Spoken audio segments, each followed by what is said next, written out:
नमस्कार। तो कैसे हैं आप लोग। बिहार के शिक्षा मंत्री का आखिरकार मुंह खुल गया है। बिहार में क्या डोमिसाइल होगा लागू या नहीं होगा, या फिर बिहार में जो बहाली हुआ है, बिहार में शिक्षकों का बहाली हुआ है, उसमें क्यों किया गया था ऐसा।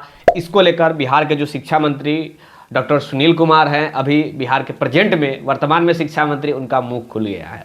जेडीयू से बिलोंग करते हैं, पिछले लंबे समय से जेडीयू की सरकार बिहार में चल रही है। चाहे तख्ता पलट होने के बाद किसी पार्टी के साथ गठबंधन महागठबंधन कर कर ही क्यों ना हो, लेकिन सरकार तो भैया रही है जेडीयू की। तो जेडीयू के अगर नेता बात कर रहे हैं तो इसे आसान में मत लीजिएगा, क्योंकि यहाँ पे अगर बीजेपी के नेता बात करते कमेंट करते तो कहने लायक होता कि भैया पार्टी में है इसीलिए पार्टी का चमचागिरी कर रहे हैं। अगर आरजेडी की सरकार रहे और आरजेडी अगर बात ऐसा करती, आरजेडी की पार्टी के नेता मंत्री, तो कहा जा सकता था कि हो सकता है कि सरकार में बने हैं, सरकार बना है इसीलिए पार्टी की चमचागिरी कर रहे हैं, ऐसा कहा जा सकता था। लेकिन बात यहाँ ये है कि ये कहा गया है बिहार के वर्तमान शिक्षा मंत्री डॉक्टर सुनील कुमार के द्वारा, जो पूर्व आईपीएस भी रहे हैं, वो अभी बिहार के वर्तमान में शिक्षा मंत्री है। ये कल की बयान है, कल बिहार के शिक्षा मंत्री का बयान आया है। साथ ही आंसर की में अभी काफ़ी लंबा समय आप लोगों को फिर से लग सकता है। 9 क्लास से लेकर के और 12 क्लास तक की जो आंसर की आने वाली है उसमें अभी और डिले हो सकता है। इन तमाम मुद्दों के ऊपर हम डिटेल में बात करेंगे। पहले हम थोड़ा सा आपको बता दें, डॉक्टर सुनील कुमार सिंह जेडीयू के नेता हैं, जेडीयू से बिलोंग करते हैं और वो अभी बिहार के वर्तमान में शिक्षा मंत्री है। ओके, इनके कार्यकाल में खैर शिक्षकों की बहाली नहीं हुई है। हाँ, ये बात जरूर है कि जेडीयू और आरजेडी की जो है शिक्षा मंत्री मिलकर ही ये पिछले जो बहाली टीआरई 1 और 2 हुआ है वो करवाई है। जैसे कि प्रोफेसर चंद्रशेखर यादव जो थे वो आरजेडी से थे जब महागठबंधन की सरकार थी। उसके बाद उससे पहले आप देखेंगे विजय कुमार जो चौधरी थे वो जेडीयू के हैं, नीतीश कुमार के काफ़ी करीबी माने जाते हैं, राइट हैंड लेफ्ट हैंड जो भी है वो माने जाते हैं। तो विजय कुमार चौधरी और अशोक चौधरी और चंद्रशेखर यादव, ये 3 शिक्षा मंत्री ऐसे हैं जो पिछले टीआरई 6ठा चरण से लेकर के अभी तक की जो भी बहालियाँ हुआ है, हर बहाली वो लोग ही करवाए हैं, यानी कि उनकी कार्यकाल में ही ये बहाली हुआ है। लेकिन ये सुनील कुमार जो है बिहार के अभी वर्तमान में शिक्षा मंत्री, इनके कार्यकाल में अभी प्रथम बहाली टीआरई 3 की चल रही है, प्रोसेस में है। खैर, चंद्रशेखर यादव के समय ही ये स्टार्ट हुआ था, ये बहाली की प्रक्रिया जो भी था ये स्टार्ट हुआ था, लेकिन अभी ये चल रही है, इनके कार्यकाल में प्रेजेंट में है। अब देखिए, इनका बयान आया है कि उस समय ऐसा प्रावधान था कि अदर स्टेट वालों को कुछ एक नौकरी दिया गया। ध्यान से सुनिएगा, कुछ नौकरी अदर स्टेट वालों को दिया गया। अब किन पार्टी के ऊपर आप विश्वास करेंगे, किस नेता के ऊपर विश्वास करेंगे जो वर्तमान में पूर्व आईपीएस रह चुके हैं और इस प्रकार का अगर बयान दे रहे हैं बिहार के शिक्षा मंत्री, तो ये काफ़ी शर्मिंदगी भरा बयान है। बिहार में कुछ शिक्षकों की बहाली हुई है क्या? कुछ ही शिक्षकों की बहाली हुई है अदर स्टेट वालों को, प्रथम बात। द्वितीय बात तो भाई ये है, इनके द्वारा कहा जा रहा है कि शिक्षा में सुधार के लिए ऐसा प्रावधान किया गया। खैर चलिए, ये अच्छी बात है कि शिक्षा में सुधार के लिए किसी भी रिस्ट्रिक्शन की आवश्यकता नहीं है, रोक की आवश्यकता नहीं है, सही गुणवत्तापूर्ण वाले शिक्षक आना चाहिए, इसका भी मैं सपोर्ट करता हूँ।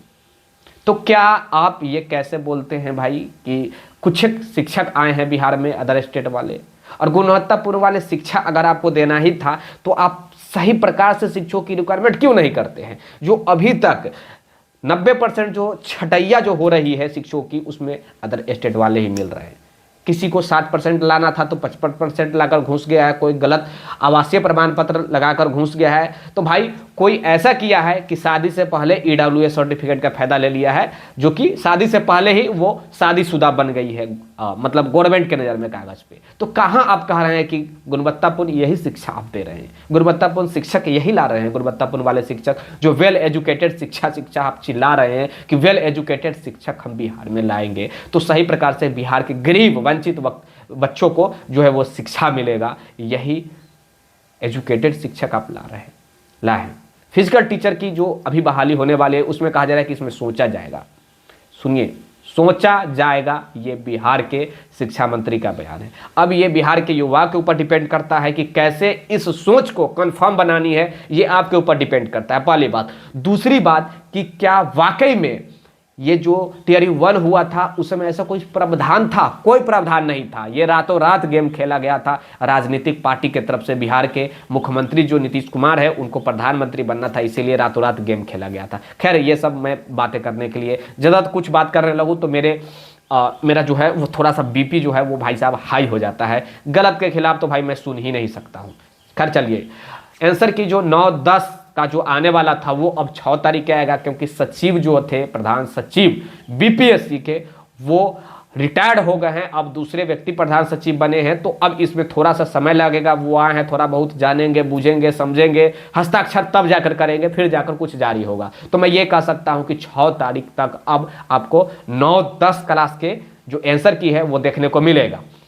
11-12 के आंसर की के बात किया जाए तो उसके बाद आएगा। देखिए 1 से लेकर के 8 क्लास तक की आंसर की आप लोग को आ गया होगा, आप लोग मिला लिए होंगे। अच्छा खासा आई होप आप लोग का मार्क्स आ रहा होगा। अब बात 6 से 8 तक की अगर आ गया था तो 9 से 12 बच रहा है, तो 9-10 का आपको 6 तारीख को जो भी है देखने को मिल सकता है ऑफिशियली प्रोविजनल आंसर की। अगर ऑफिशियली प्रोविजनल आंसर की 6 तारीख को आता है तो फिर 3 दिनों का आपको भी आपत्ति करने का समय मिलेगा। अब 3 दिनों में आप लोग आपत्ति भी करेंगे। जिस प्रकार टीआरयू 1 मैं बोल रहा हूँ, माफ कीजिएगा, ये पीआरटी का जो आया है 1 to 8 क्लास का, और जिस प्रकार आपत्ति करने का समय दिया गया है 3 दिनों का, उसी प्रकार 9-10 वाले में भी 3 दिनों का समय मिलेगा। देखिए पीआरटी का आपके पास अगर ओएमआर सीट आया होगा और प्रोविजनल आंसर किया होगा तो 3 दिन का समय मिला। 6 to 8 क्लास में भी 3 दिनों का, 1 to 5 में 3 दिन, 6 to 8 में 3 दिन, और 9-10 में भी 3 दिन मिलेगा। 6 तारीख से जो है आप लोग प्रोविजनल आंसर की डाउनलोड कर सकते हैं। 9 तारीख से 11-12 वाले का जो है वो आंसर की डाउनलोड कर सकते हैं, आप लोग के बीच प्रोवाइड करा दिया जाएगा। ये सब कुछ अभी लेटेस्ट अपडेट है, और सुप्रीम कोर्ट में एक केस की सुनवाई है। इसके बारे में तो ज़्यादा कुछ मैं अभी नहीं कहूँगा, जब तक सुनवाई पूर्ण नहीं हो जाती, जब तक कुछ फीडबैक निकल कर नहीं आता है। वो 3 तारीख को, आज है 3 तारीख भाई, आई एम सॉरी, माफ़ कीजिएगा, आज ही है 3 तारीख। आज एक पटना उच्च न्यायालय में भी सुनवाई है, तो देखिए क्या कुछ होता है। जो भी जानकारी आएगा आपके बीच में देने का प्रयास करूँगा। तब तक के लिए जय हिंद, जय भारत। और एक चीज़ और कहूँगा, वीडियो को ज़्यादा से ज़्यादा आप लोग सपोर्ट कीजिए। देखिए मैं फर्जीवाड़ा को लेकर मैं बर्दाश्त नहीं कर सकता, गलत के गलत ही मैं बताऊँगा, चाहे जो भी रहे इंसान। तो प्लीज़ आप लोग सपोर्ट कीजिए, तभी मैं आपका सपोर्ट पुरजोर तरीका से कर सकता हूँ। तो प्लीज़ आप लोग हमें सब्सक्राइब जरूर कर लीजिएगा इस चैनल को, द टाइम्स ऑफ भारत को, और शेयर अपने दोस्तों के यहाँ कीजिए, ताकि भविष्य में जो वीडियो बने उसका नोटिफिकेशन जो हो वो सबसे पहले आप तक पहुँच जाए, आप मिस ना हो, और आपके लिए ईमानदारी के साथ लड़ाई लड़ते रहा जाए, और ईमानदारी से हम लोग लड़ते रहे, एक दूसरे का सहयोग करते रहे, मिलकर एक दूसरे का सहयोग करें। इसके बावजूद अगर किसी प्रकार के बारे में कंप्लेन करना है, किसी व्यक्ति के बारे में फर्जी 2 नंबरी 3 नंबरी 4 नंबरी आदमी के बारे में, तो डिस्क्रिप्शन चेकआउट कीजिए।